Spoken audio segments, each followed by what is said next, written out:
10-25 വർഷങ്ങൾക്ക് മുമ്പ് ഞാൻ അദ്ദേഹത്തെ മദ്രാസിൽ വെച്ചാണ് പരിചയപ്പെട്ടത്. പരിചയപ്പെട്ട കാലം മുതൽ അദ്ദേഹം മരിക്കുന്നതിന് ഏതാണ്ട് ഒരു 2 ആഴ്ച മുമ്പ് എൻ്റെ മകൻ്റെ കുട്ടിയുടെ ബർത്ത്ഡേക്ക്, 1ാമത്തെ ബർത്ത്ഡേക്ക് വേണ്ടി അദ്ദേഹം വന്നിരുന്നു. എന്നെ കണ്ടപ്പോൾ ഒഴിഞ്ഞു മാറി അദ്ദേഹം. അതെന്തുകൊണ്ടാണെന്ന് എനിക്ക് മനസ്സിലായില്ല. ഞാൻ എൻ്റെ മകനെ വിളിച്ച് ചോദിച്ചു, അങ്ങ് നിൽക്കുന്നത് ശ്രീനാഥല്ലേ? പുള്ളി എന്താ എന്നെ കണ്ടിട്ട് അവിടെ വായിരിക്കുന്നത്, ഇങ്ങോട്ട് വരാത്തതെന്താ? അത് അച്ഛനെ ഫേസ് ചെയ്യാൻ അയാൾക്ക് ബുദ്ധിമുട്ടുണ്ടെന്ന് പറഞ്ഞു. ഞാൻ ചോദിച്ചു എന്തിനാണ്? അത് അമ്മയുടെ പെരുമാറ്റം, അച്ഛനുള്ള പെരുമാറ്റം. അമ്മ എന്ന് പറഞ്ഞാൽ അമ്മ സംഘടന, നടീനടന്മാരുടെ വെൽഫെയറിന് വേണ്ടി ഉണ്ടാക്കിയ സംഘടന. അവരുടെ എന്നോടുള്ള പെരുമാറ്റത്തിൽ അദ്ദേഹത്തിന് ദുഃഖമുണ്ട്, അതുകൊണ്ട് ഫേസ് ചെയ്യാൻ ബുദ്ധിമുട്ടാണ്. ഞാൻ പറഞ്ഞത് സാരമില്ല, ഇനി വരാൻ പറ. അങ്ങനെ പറഞ്ഞ് ഞങ്ങൾ തമ്മിൽ വളരെ സ്നേഹത്തോടെ സംസാരിച്ചിട്ടാണ് അന്ന് പിരിഞ്ഞത്. പല സുഹൃത്തുക്കളും എന്നോട് പറഞ്ഞു, ഇതൊരു മരണമല്ല, ഇതൊരു ആത്മഹത്യയല്ല, ഇതൊരു കൊലപാതകമാണ് എന്ന്. പക്ഷെ അവരാരും ഇത് പുറത്ത് പറയാൻ ധൈര്യപ്പെടുന്നില്ല. ഒരാളോട് ഞാൻ ചോദിച്ചു, എന്താണ് പുറത്ത് പറഞ്ഞാൽ? ചേട്ടാ, നാളെ ഞാൻ സിനിമയിൽ ഉണ്ടാകുകയില്ല, അതുകൊണ്ടാണ്. എത്രയോ ചെറിയൊരു കാര്യമാണത്. ശ്രീനാഥിൻ്റെ ജീവൻ ഇത്രയ്ക്ക് വിലയേ ഉള്ളൂ എന്ന് ഞാൻ കരുതി. ശ്രീനാഥിൻ്റെ മരണം സ്വാഭാവിക മരണമല്ലെന്നും അതിൽ ദുരൂഹതയുണ്ടെന്നും അദ്ദേഹത്തിൻ്റെ സഹപ്രവർത്തകർ വിളിച്ചു പറഞ്ഞത് ഞാൻ മാത്രമാണ്. അദ്ദേഹത്തിൻ്റെ മൃതദേഹം വീട്ടിൽ കൊണ്ടുവന്നപ്പോൾ ആ ലൊക്കേഷനിൽ നിന്ന് ആരും ഉണ്ടായിരുന്നില്ല. ലൊക്കേഷനിലെ പോട്ടെ, അമ്മ സംഘടനയിലെ ആരും ഉണ്ടായിരുന്നില്ല. കുറെ കഴിഞ്ഞവിടെ വന്നവർ, അതിലൊരാള് പൂജപ്പുരക്കാരനാണ്, ഒരു മുൻമന്ത്രിയുടെ എർത്ത് ലൈനാണ്.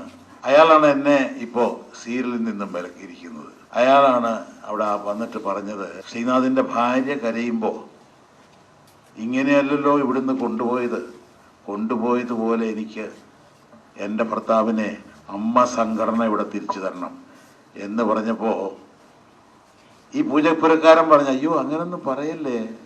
അവർ വീണ്ടും അങ്ങനെ പറഞ്ഞ് കരഞ്ഞുകൊണ്ടിരുന്നു. അപ്പൊ പറഞ്ഞു, മയങ്ങാൻ എന്തെങ്കിലും ഗുളിക കൊടുക്കാൻ. എന്താണ് ഇവർക്ക്? അവരെ മയക്കിയിട്ടിട്ട് ഈ ബോഡി മറിയണം എന്നുള്ള ആഗ്രഹം? അവരിങ്ങനെയുള്ള കാര്യങ്ങൾ പറയാതിരിക്കട്ടെ എന്ന് കരുതി. മറ്റൊരു സംശയം എനിക്കുണ്ടായത്, കോതമംഗലത്ത് കിടന്ന് മരിച്ചയാളിനെ പോസ്റ്റ്മോർട്ടം ചെയ്യണമെങ്കിൽ ഏറ്റവും അടുത്ത മെഡിക്കൽ കോളേജ് എന്ന് പറയുന്നത് കോട്ടയത്താണ്. ഇനി അതല്ലെങ്കിൽ തൃശ്ശൂരാണ്. എന്തിനാണ് ഈ ആലപ്പുഴ കൊണ്ടുപോയത്? ആലപ്പുഴയിൽ അമ്മയുടെ ട്രഷറുടെ ഭാര്യ ജോലി ചെയ്യുന്നുണ്ട്, അതും ഫോറൻസിക്കിൽ. എന്നെ ഏറ്റവും കൂടുതൽ സംശയത്തിലാക്കിയത് അതാണ്.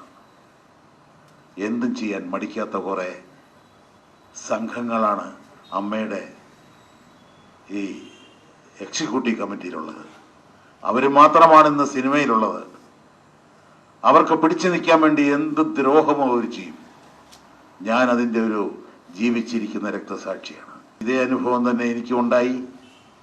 തൊഴിൽ നിഷേധം ഇന്ത്യൻ ഭരണഘടന നമുക്ക് തന്നിട്ടുള്ള ഒരു അവകാശമാണത്.